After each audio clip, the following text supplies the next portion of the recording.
is a country music artist. He is 45 years old. He is originally from Leesburg, Georgia. Luke is the youngest of 3 children. He grew up on a farm to 2 very hardworking blue-collar parents. Luke was the baby of the family. Luke's brother Chris was 10 years older than him, and his older sister was 15 years older than he was. Growing up, Luke always wanted to be doing what his older brother was doing. At one point, his older brother had a karaoke machine. Luke decided that he wanted to play karaoke with his brother. His mom is kind of funny as she recollects how this all went down. His mom says that his brother Chris was not good at karaoke, like not good at singing, but that Luke was really good at singing. And when Luke would play the karaoke, he was really entertaining people. And their karaoke machine is kind of cool because you could actually plug a guitar into the karaoke machine. Does anybody have a karaoke machine like that? I mean, we definitely didn't. It was like very bare bones karaoke in our house. So when Luke was 13 years old, that's when he really started getting into karaoke with his older brother Chris. He describes his older brother as just being a total country music deer hunting fanatic. Anything country music, anything deer hunting, his brother Chris was all about. When Luke went into junior high, he asked his parents for a sound system for Christmas. It was also at junior high, Luke got really involved in drama and in theater. You look at old pictures of Luke Bryan and he's got this like little boy quality that's just so cute and charming. It kind of reminds me of James O'Keefe. If you've seen older pictures of James O'Keefe, like he had this like cutest guy. Personally think James O'Keefe is a little bit cuter.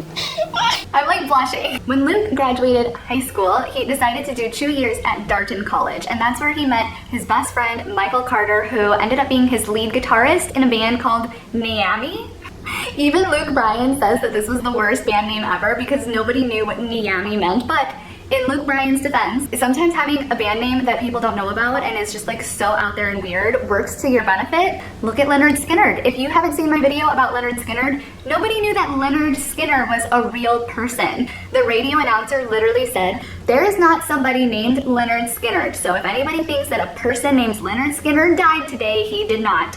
And radio announcer, you were wrong. There was a man named Lynyrd Skynyrd, and maybe that radio announcer and you should check out my video about Lynyrd Skynyrd, where I go into the whole history of the band name and who Lynyrd Skynyrd actually was. I don't know if NEYAMI was an actual road, but his mother says that it was the halfway point between New York and Miami. NEYAMI. I think it's something they just made up, but if it's real, let me know in the comments. So NEYAMI Road was the band that Luke Bryan and Michael Carter started at Darton College. They played at restaurants, they played at dances, they played at events, and they had this little boy goofy energy. And I feel like you still kind of get that vibe when you watch Luke Bryan perform today. You still see that little boy side of him coming out that's just super goofy and funny. That was kind of what they became notorious for, was this little goofy guy, you know, really fun. They could always get a crowd up and going. At some point during these 2 years at Darton College, Luke and Michael made a pact that they would go to Nashville, Tennessee one day. At the very beginning of 1996, Luke and Michael and NEYAMI Road entered a contest in Leesburg, Georgia. They actually won the contest. After winning the contest, this woman came up to them and just went on and on and on about how they had to move to Nashville. They were so good, you have to move to Nashville, you have to move to Nashville. Luke's older brother Chris was there. Chris was at almost every concert, videotaping Luke, even if it was the smallest concert with like 5 people there. Luke's older brother Chris was always there with a video camera getting everything documented. He was definitely Luke Bryan's #1 fan. Chris is at this contest where NEYAMI Road ends up winning. Chris is a huge advocate of him going to Nashville too. In the summer of 1996, Luke and Michael came to Nashville, Tennessee just to get a feel for what it was like and to kind of go apartment hunting, see if it was something that they could actually do. They came here to Music Row and they walked through where all of the record labels are. They ultimately did sign a lease that was set to begin on October 28th of that same year. Luke and Michael were so hyped up about going to Nashville, taking NEYAMI Road to Nashville, signing this new apartment lease. Everything was just kind of starting to fall into place. He was 19 years old, and it's like the world is your oyster at 19. A month before Luke and Michael were set to move to Nashville, Luke and his older brother Chris went to a concert. It was Hank Williams Jr. who was coming to Savannah, Georgia. They both were huge Hank Williams Jr. fans. So they drove up to Savannah and they took this really cute picture outside of the concert of Luke and his brother Chris both wearing cowboy hats, soaking in all of the country music that they could. And just a month later, Luke was going to move move 7 hours away from home, away from his family, so this was really the last kind of hurrah with his brother before Luke was set to move. Well, on October 27th, Luke had all of his bags packed. He was ready to go to Nashville with Michael the next day. Chris was like, hey, I'm gonna go to a Halloween party, because this was October 27th, right by Halloween. It might have been October 26th. Don't quote me on that. I'm sure people will come after me in the comments. Luke wasn't going to this Halloween party, but his brother was. His brother ended up getting a ride home from one of his friends at the party, who was a medical doctor. She was a woman, and she was a medical doctor. They're driving back. She wasn't from the area, so she wasn't really familiar with the roads. There was a curve. If you know old country roads, it's really hard sometimes to tell when the road is turning or where there's a curve or something, and it was late at night. She wasn't familiar. She missed the curve. She accidentally drove the car off of the road, and it catapulted into a tree.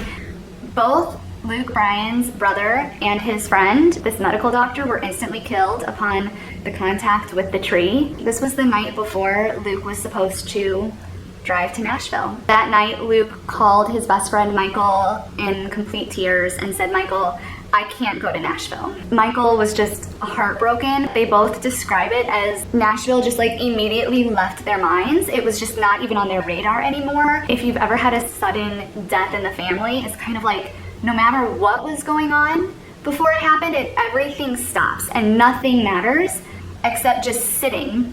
And that's what it was like for Luke and for his best friend Michael and his whole family. And all that mattered was being together, being a family, and somehow getting through it. Instead of going to Nashville, Luke decided to go to Southern Georgia University for another 2 years. At this point in time, Luke was already technically halfway through college, like mid-aged college guy. So when he went to Southern Georgia, he ends up meeting this freshman named Caroline, who he ends up completely falling in love with. He sees her and knows that she's the one. But she was a freshman, and she literally met Luke at her first night out at Southern Georgia University. She did not want a serious boyfriend. She wanted a college experience. After 2 years, Luke graduates from Southern Georgia University, and Caroline breaks his heart. Luke went back to Leesburg, Georgia, leaving Caroline behind to finish her degree at Southern Georgia University. Back in Leesburg, he started working a blue-collar job moving fertilizer from the fertilizer plant to places that needed fertilizer?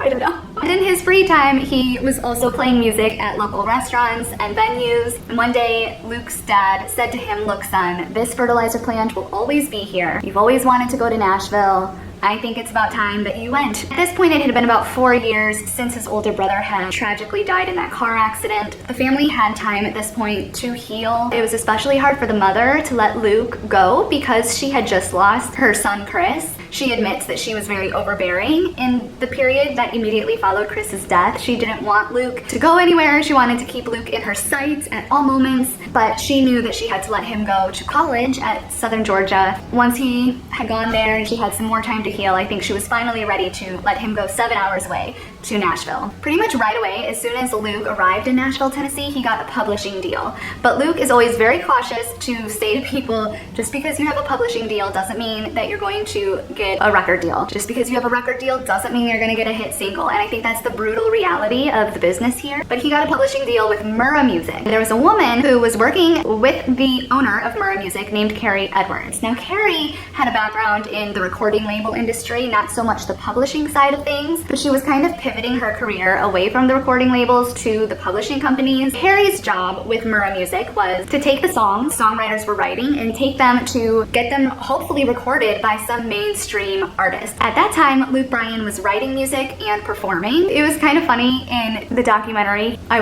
Someone made a comment that he wasn't very good at writing music, but the thing about Luke Bryan was that it wasn't just these amazing songs he was writing. It also wasn't that he was an amazing artist. I mean, everyone is an amazing artist here, but everybody who met him, especially Carrie Edwards, says that it was just his energy, that people were just drawn to him and they just loved him and they wanted to be around him. There's that charisma, that Luke Bryan charisma. There was a spark in his eye that was something, but they didn't know what, but they liked it. Carrie Edwards testifies to that she saw something in him that she just didn't know what it was. And I think it's so special how everybody who met him didn't know why, didn't know how, but they just knew that there was something there. And I really feel, and I'm sure that Luke Bryan feels this way too, that it was his brother truly guiding him through this process. And everybody who came into contact with Luke was seeing this like je ne sais quoi in him that you just can't put your finger on, but it was all attributed, I believe, truly to his brother being his guardian angel throughout this whole thing. Time goes by and time goes by. He is turned down again and again and again by all of these recording labels. It's just no, no, no, no, no. So at this point in time, Luke thinks, I don't know what I'm supposed to do now. Am I supposed to go back to Leesburg? You know, how do you know when to throw in the towel at something? And he's really struggling with, do I go back or do I stay? And by some strike of luck, Capitol Records decides we don't want him to go back to Leesburg. They kind of had their eye on him for a while, but they didn't feel like he was ready to sign a deal. But they also didn't want him to go back, and they didn't want to lose him and lose that charisma. You know, you can teach somebody how to sing, you can teach somebody a lot of things, but you can't teach charisma. Capitol Records knew that, and they wanted to keep Luke Bryan in their sight, just like his mom. I want to keep you in my sight. So they offered a recording deal to Luke Bryan, and one day Luke calls his mother from the 11th floor of Capitol Records. They make that very clear, that they remember which floor it is. And he calls his mother and says, Mom, you're not going to believe this. Capitol Records wants to sign a deal with me. But Capitol Records made it very clear that yes, we want to sign with you, but that doesn't mean that we think you're ready. And that doesn't mean we want to cut a song right away. We've got a lot of work to do, but we're willing to work with you, because they knew he had something. Again, that je ne sais quoi.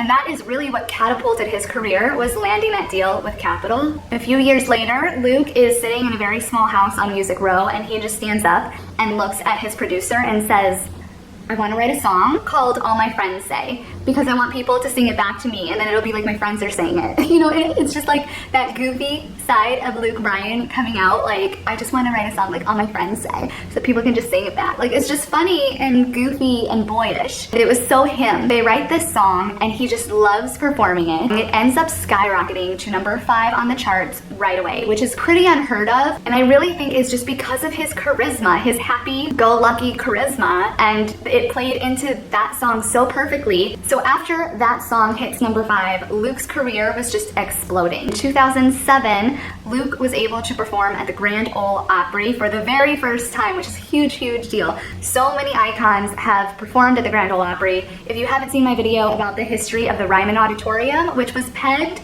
the birthplace of the Opry, even though the Opry had a few locations before landing on the Ryman, the Opry was at the Ryman Theater for a hard 31 years. So yes, I consider the Ryman Auditorium the home of the Grand Ole Opry. I think a lot of people do. If you haven't seen that other video all about that, definitely check it out, because Luke Bryan ended up standing on that famous Opry circle for the very first time in 2007. He just says over and over, you know, that night was so big for our family. We were all remembering how we had the worst possible days of our life, and then here we are, me at the Opry. It's definitely one of the best days of our lives. It was one of those moments that was just so, so good.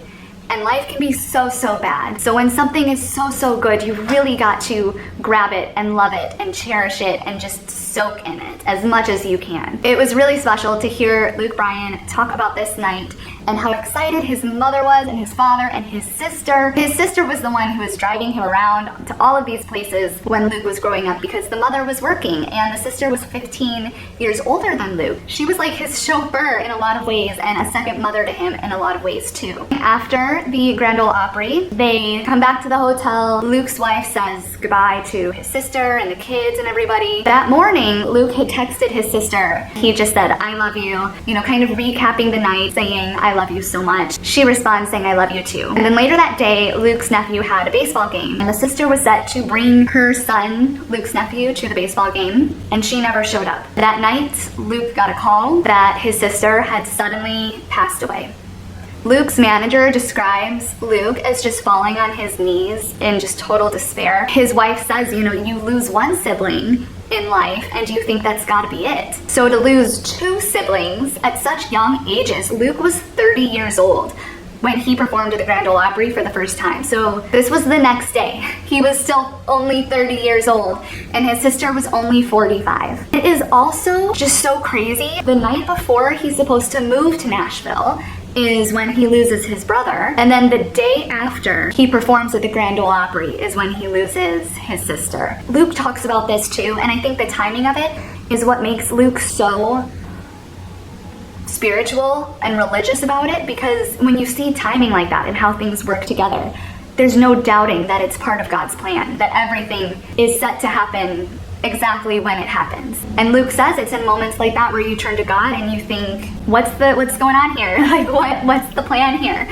But you just have to accept that that's the plan, that's God's plan. There's a story that Luke Bryan recounts in his documentary of a little boy who comes up to him after a show. And he says, I've got a question for you. And Luke says, yeah, what is it, buddy? And he can see that the kid's father is right behind him, and the father is starting to cry. The little boy says, I want to know how you can still have a smile on your face after losing both of your siblings, because I lost my sister too. And Luke said to the boy, he said, you didn't lose them. They're still with you. Talk to them every day. Still keep them as your best friends, and know that their presence is even greater in your life than it was, because they're guiding you from above. They are now your guardian angels. And I think it is so perfect that Luke Bryan ended up singing the song Drink a Beer, even though this was written by Chris Stapleton and somebody else. But Luke puts the soul behind that song, and I think that's why that song has especially done so well for Luke, along with his happy-go-lucky, silly energy songs, because, you know, that's what life is about, right? It's about tragedies happening, but okay, it happened. So let's sit here, drink a beer, and trust God and rejoice in God, even in our darkest moments. So if you haven't checked out the documentary called My Dirt Road Diary for Luke Bryan, I will put the link to My Dirt Road Diary in the description below. Definitely check it out. It's a long documentary, but I was hoping to summarize like the highlights in this part of it. And maybe if there's room for a part 2, I'll do a part 2 as well. But it's just a really great little show to watch. And I think it's really interesting to hear the full life story of Luke Bryan from his own words, because when you think of Luke Bryan, you definitely think of this silly, happy-go-lucky, goofy guy. He's always smiling and dancing, but just because someone is always smiling and dancing, you know, doesn't mean that their life is just rainbows and butterflies. And I really think it also reminds me of Rick Hall and his life. If you haven't seen my video about Muscle Shoals and Rick Hall, that's one of my favorite stories of all time, is Rick Hall starting Muscle Shoals and all of the soulful music that ended up coming out of Muscle Shoals after Rick had experienced significant losses in his life as well. And his story is really more about, you know, not just the losses, but picking yourself back up after coming down from all of that. So it's just so interesting. There's a lot of parallels between Luke Bryan and Rick Hall. I will also link, in addition to my YouTube video of Muscle Shoals, the full Muscle Shoals documentary, so that you could possibly watch both of them if you'd like. And if you like these types of videos, definitely hit the subscribe button and the thumbs up button. It really helps out the channel. Just to have one extra thumbs up and one extra subscriber, it does a lot. So thank you so much, and I'll see you in the next video. Hungry for the road all my life, thirsty for adventure all my youth, chasing all my freedoms down Liberty Avenue.